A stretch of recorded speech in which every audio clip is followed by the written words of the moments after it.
ahmaduhu subhanahu wa ta'ala ala ni'ami tatawala kal amtar wa ashkuruhu ala mutarati bi fadlil midrar.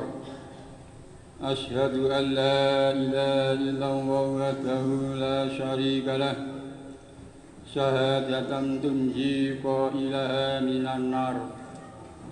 Wa asyhadu anna Muhammadan abduhu wa rasuluhun nabiyyul muhdar.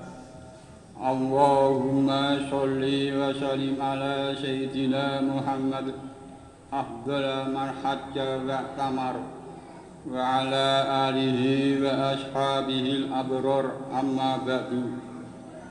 Fa'usikum ibadallah wa nafsi bitaqwallah azza wa jalla.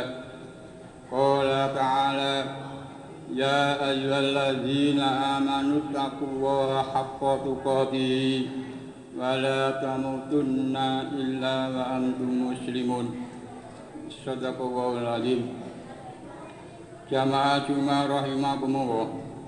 Pada kesempatan yang berbahagia dan tempat yang mulia serta penuh berkah ini, saya mengajak kepada saudara-saudara semua, terutama kepada diri saya sendiri. Marilah kita sama-sama meningkatkan mutu kualitas iman dan takwa kita kepada Allah Subhanahu wa ta'ala, dalam arti melaksanakan segala perintahnya dan menjauhi segala larangannya, dimanapun kita berada, baik ketika sedang bersama orang banyak maupun ketika kita sedang sendirian.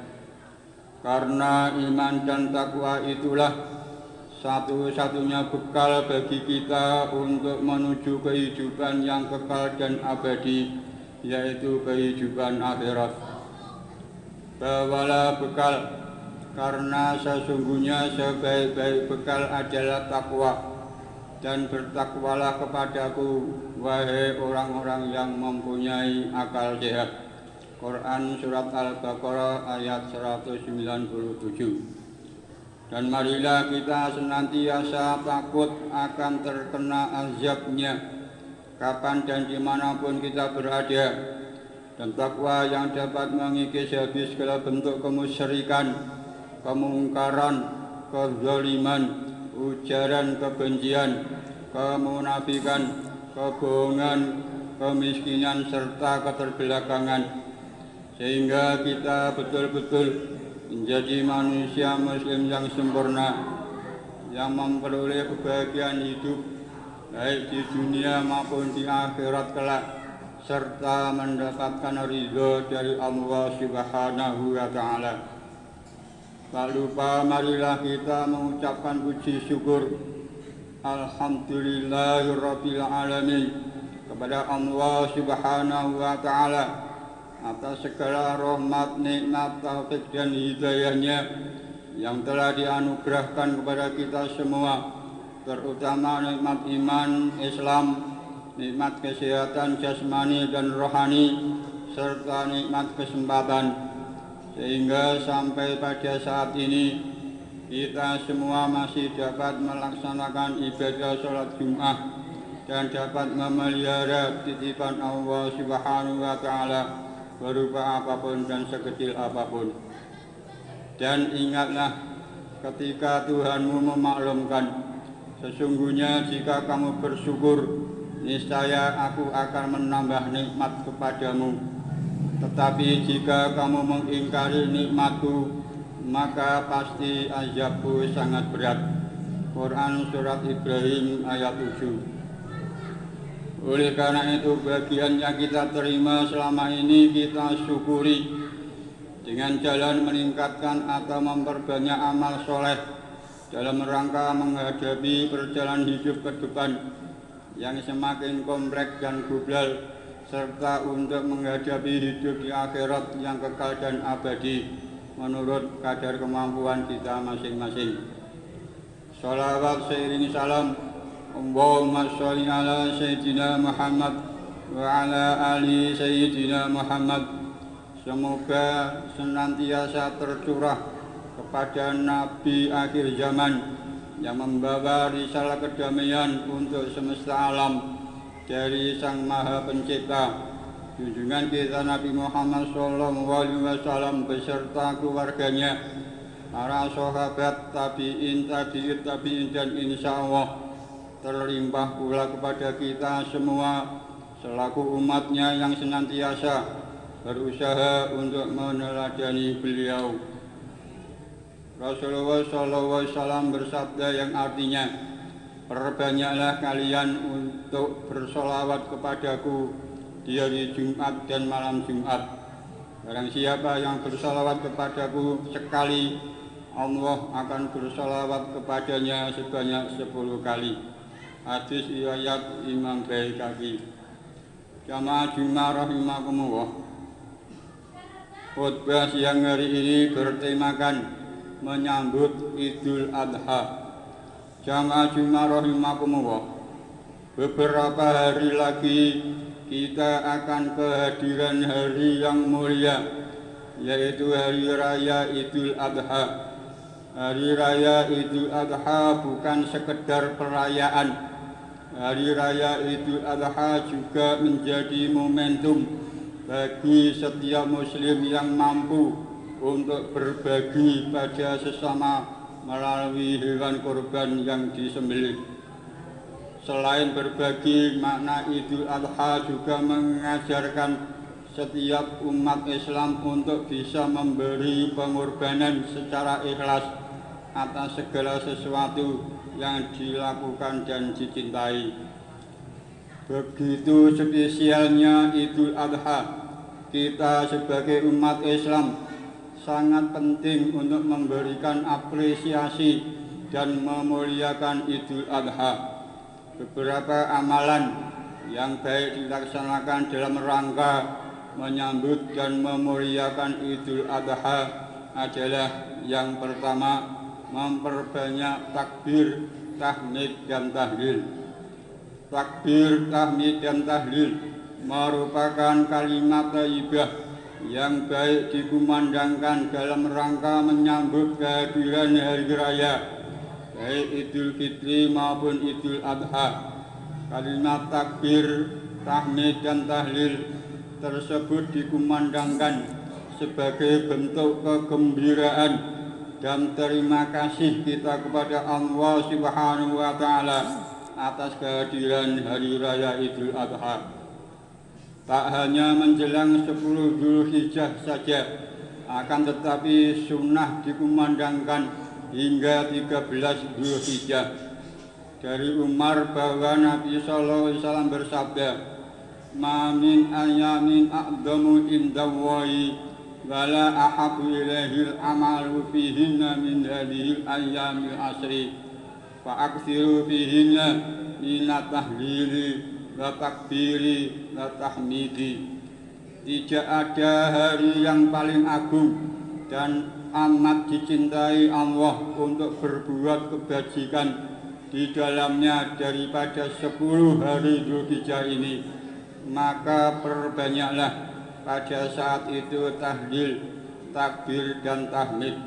Hadis riwayat Ahmad. Kedua, berpuasa sunnah tarwiyah dan arafah. Puasa tarwiyah dan puasa arafah tersebut menjadi salah satu ibadah yang sebaiknya dilakukan oleh setiap muslim di bulan Dzulhijjah. Puasa tarwiyah dilaksanakan pada 8 Dzulhijjah, sedangkan puasa Arafah pada 9 Dzulhijjah. Puasa ini juga sangat dianjurkan bagi orang-orang yang tidak melaksanakan ibadah haji. Siyamu yawma Arafata ahtasib alam wain an yukaffaris sanatal lati qablahu wa sanatal lati ba'dahu wa siyamu yamil asyura ahtasibu alam wa an yukaffiras sanatal lati qablahu. Puasa Arafah 9 Dzulhijjah dapat menghapuskan dosa setahun yang lalu dan setahun yang akan datang. Puasa Asyura 10 Muharram akan menghapuskan dosa setahun yang lalu. Hadis riwayat Muslim. Jamaah Jumat rahimakumullah. Ketiga, menunaikan haji dan umrah. Menunaikan ibadah haji bagi yang mampu atau dimampukan oleh Allah Subhanahu wa Ta'ala. Bagi muslim yang mampu, haji menjadi amalan yang dilakukan pada bulan Dzulhijjah. Haji dan umrah juga merupakan panggilan bagi orang tertentu, sehingga harus datang memenuhi panggilan Allah Subhanahu wa Ta'ala. Haji hukumnya wajib dan dilaksanakan sekali seumur hidup bagi yang mampu. Keutamaan haji tercantum dalam hadis yang dijelaskan Nabi Muhammad SAW. Su'ilan Nabi sallallahu alaihi wasallam, ayul a'mali afdalu qala imanun billahi wa rasulihi. Qila thumma madza qala jihadun fi sabilillah. Qila thumma madza qala hajju mabrurun. Rasulullah sallallahu alaihi wasallam ditanya, amalan apa yang paling utama? Beliau menjawab, beriman kepada Allah dan Rasul-Nya. Ada yang bertanya lagi, kemudian apa lagi? Beliau menjawab, jihad di jalan Allah. Ada yang bertanya kembali, kemudian apa lagi? Haji mabrur, jawab Rasulullah. Hadis riwayat Bukhari. Lalu ibadah umrah, tabi'u baina hajja wal umrati fa innahuma yanfiyani faqra wa dhunuba kama yanfil kirru habatal hadisi wal dhahabi wal fiddati wa laysa lil hajjatil mabrurati thawabun illa jannah. Ikutkanlah umrah kepada haji, karena keduanya menghilangkan kemiskinan dan dosa-dosa, sebagaimana pembakaran menghilangkan karat pada besi, emas dan perak, sementara tidak ada pahala bagi haji yang mabrur kecuali surga. Hadis riwayat An-Nasa'i. Jamaah Jumat rahimakumullah. Yang keempat, sebaiknya tidak makan sebelum salat Idul Adha. Dalam rangka menyambut hari raya Idul Adha, sampai-sampai Nabi Muhammad SAW tidak makan pagi duluan sehingga sholat dalam kondisi perut belum terisi. Hal ini juga merupakan penghargaan kepada Idul Adha dan juga lantaran akan adanya daging sembelihan, daging kurban setelah sholat Id. Dari Abdullah bin Buraidah, dari ayahnya, ia berkata yang artinya, Rasulullah SAW biasa berangkat sholat Id pada hari Idul Fitri dan beliau makan terlebih dahulu. Sedangkan pada hari raya Idul Adha beliau tidak makan lebih dahulu, kecuali setelah pulang dari sholat Id baru beliau menyantap hasil kurbannya. Hadis riwayat Ahmad. Jamaah Jumat rahimakumullah. Yang kelima, melaksanakan sholat Idul Adha. Dalam mazhab Imam Abu Hanifah rahimahullah dan riwayat dari Imam Ahmad rahimahullah, diwajibkan kepada seluruh orang Islam untuk melaksanakan sholat Id, dan orang yang meninggalkannya tanpa ada udzur maka berdosa. Inna atainakal kausar fasholli li rabbika wanhar. Sesungguhnya kami telah memberikan kepadamu nikmat yang banyak, maka dirikanlah sholat karena Rabbmu dan berkorbanlah.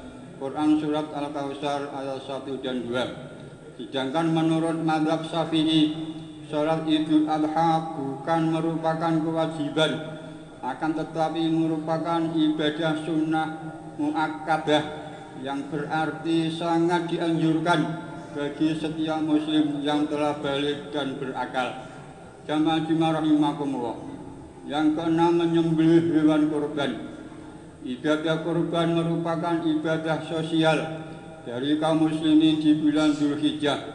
Kurban atau menyembelih hewan kurban sangat baik dilakukan tiap muslim yang mampu di bulan Dzulhijjah sesuai dengan waktu yang ditentukan. Korban merupakan ibadah yang sangat baik jika dilakukan dengan ikhlas yang sudah dicontohkan oleh keluarga Nabi Ibrahim.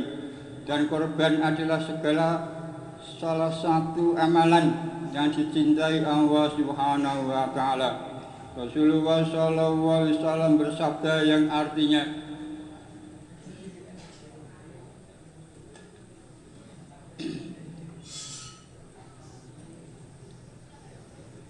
dari Aisyah, Rasulullah SAW mengatakan, tidaklah pada hari Nahr manusia beramal suatu amalan yang lebih dicintai Allah daripada mengalirkan darah dari hewan korban.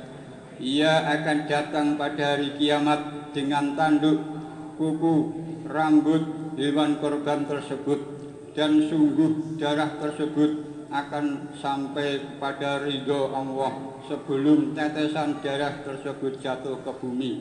Maka bersihkanlah jiwa kalian dengan berkorban. Hadis riwayat Tirmidzi. Jamaah Jumat rahimakumullah. Demikian khutbah siang hari ini. Semoga bermanfaat bagi diri saya pribadi khususnya dan jamaah pada umumnya, serta semoga kita dalam menghadapi dan menjalani perjalanan hidup pada tahun ini selalu mendapatkan petunjuk dan pertolongan dari Allah Subhanahu wa Ta'ala untuk melaksanakan perintah-perintahnya dan melaksanakan kebaikan sesuai dengan syariat agama Islam. Mudah-mudahan Allah Subhanahu wa Ta'ala menjadikan hari-hari kita penuh dengan amal soleh yang akan membawa kita kepada kebahagiaan dan ketenangan baik di dunia maupun di akhirat kelak. Mudah-mudahan Allah Subhanahu wa Ta'ala senantiasa memberikan hidayah pada segala urusan kita, khususnya dalam menjaga amanah dan titipan kepada kita berupa apapun dan sekecil apapun, dan memberikan petunjuk kepada kita semua dalam menapai jalannya yang lurus, jalan orang-orang yang Allah Subhanahu wa Ta'ala berikan nikmat kepada mereka, jalan para nabi, orang-orang yang jujur, para syuhada, serta orang-orang soleh dan solehah, bukan jalan orang-orang yang dimurkai dan bukan jalan orang-orang yang tersesat. Amin amin ya rabbal alamin. Innal ahsanal kalami kalamu wal malikil alam wa huwa subhanahu wa ta'ala yaqulu wa fi qawlihi yahtadil muhtadun. Wa idza quri'al qur'anu fastami'u lahu wa ansitu la'allakum turhamun. A'udzu billahi minasy syaithanir rajim. Man 'amila shalihan falinafsihi wa man asaa'a 'alaiha wa ma rabbuka bidzallamil 'abid. Barakallahu fil Qur'anil 'azim wa nafa'ani wa iyyakum bima fihi min ayati wa dzikril hakim. Wa taqabbal minni wa minkum innahu was-sami'ul 'alim. Wa qul rabbi ighfir warham wa anta khairur rahimin.